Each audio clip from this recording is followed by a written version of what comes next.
sànni ci bis bi nga xam te ne nii mooy bisu gàmmu Ahlu Nabi muy daayira Ahlu Nabi bu Kër Mbaye Fall toolu jos nag ci njiital imam Adama Faye ngeen gis rek ñu ngi kon fii ci waañ bi Moulay ñu koy jaar baax a baax di la dalal ci BNTV Sénégal yéen a ngi ci gàmmu gi nekk nag ci waañ bi boobu léegi nekk ci xidma bi nan ngeen dundee bis bi tey ak yéen waa surtout waa waañ. waaw asalaamaaleykum wa rahmatullah ñu ngi leen di nuyu di leen ziar di nuyu njaboot gi ñëpp di ziar ñëpp. waaw macha allah ni nga ko waxee noonu la mooy ku ni gan ni lekk ak yu ni demee moo waral équipe bi nekk ci waañ wi di ci def seen kéemtalaay kàttan ñu nit ñu nekk gan ci seen biir ñëw di leen jàppale ñu nekk suñuy mbokki taalibe ñu bokk lépp nekk daanaka bokk famille sax laa mën a wax léegi ndax li ñu boole waaw ñu bokk wàccuwaay ñu xajal ñu yaatal ñu lool. yow depuis kañ yaa ngi ñëw ci waañ bi. waaw man nag yàlla dogal na gàmm gi maa ngi ciy soog a assisté ren waaye yàlla dafa dogal fee ca Tiwaawan di kër Pape Sidi Ahmed si bu Cheikh El Hadj Abdou Aziz Dabakh yàlla dogal tamit ñu bokk ci ñi ñu responsabilité ci waañ wi ñu nekk fa di fa wuti njaboot gi ñoom it buñ ñëwee ñu ciy jàppale xam naa ni nekkin boobu lañ gis tax ñu xajal ma ci seen biir ba ma ñëw fii ñu sañ maa wax loo waaye nag wax dëgg yàlla amuñu sax kàddu gu ñu war a wax wala dara parce que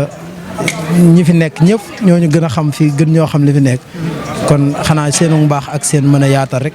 moo tax ñu dékkuloo micro pour ma wax ci. kon ñu dem juma julli ji ñëwaat fekk ngeen yàq añi ñu mënoo jël xéwal yi nga xam ni pël yi war nañ koo xéwloo tey si bis bi. waaw fay naa la. yéen a ngi ci waañ bi naka ngeen dundee bis bi tey. bés bi neex rek. waaw neex rek ak mbégte daal lañ si am. waaw parce que li tax ñu am si mbégte mooy lii chaque année rek dañ koy def. waaw te xam nga fii moom fii ñëpp benn lañu. loolu daal la ñu amoon luñ koy kii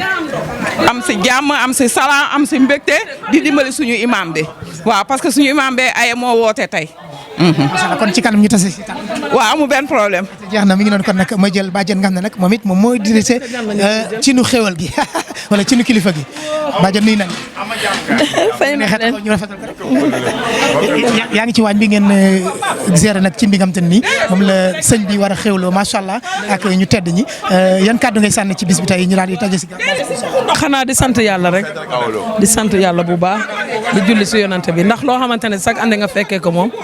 te am nañu ci bokkoon te fekkewuñ ko te defuñu yàlla dara da nga koy sant rek di rafetlu bés bi di ñaanal kilifa yi fi nekk yàlla may leen wér ak gudd fan. ki nga xamante ne mooy Sidi Ahmed si nag kontaan nañ ci moom torop ak Abdou Aziz Mbaye ak Pape An ak ñëpp di ñaanal suñu borom kër yi yàlla may leen wér ak gudd fan si barke Seydina Muhammad ñu fi nga xamante ne ñoo fi nekkoon te dëddu ñu ngi leen di ñaanal yal na leen yàlla xare àjjana si barke Rasulullah si kanam.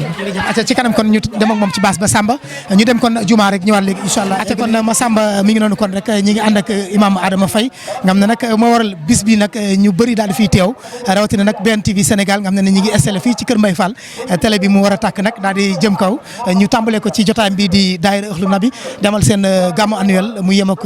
12e édition imam kon ñi ngi ni dem ci juma ji rek xanaa nga jox ñu daje rek tuuti ci kanam incha allah ñu jël xutba bi rek ànd ak gars yi. amul benn problème incha allah ci kanam tuuti rek dinañ yegg ci jumaa ji def xutba bi buñ pare ñu def benn interview jàllale kaddu yu bari bari di woo ñëpp nag di masawu ñëpp coono gi di leen masawu bu baax bàcc. jërëjëf Massamba kon ñu dem juma rek daal di ñëwaat léegi incha allah fii ci kër gi.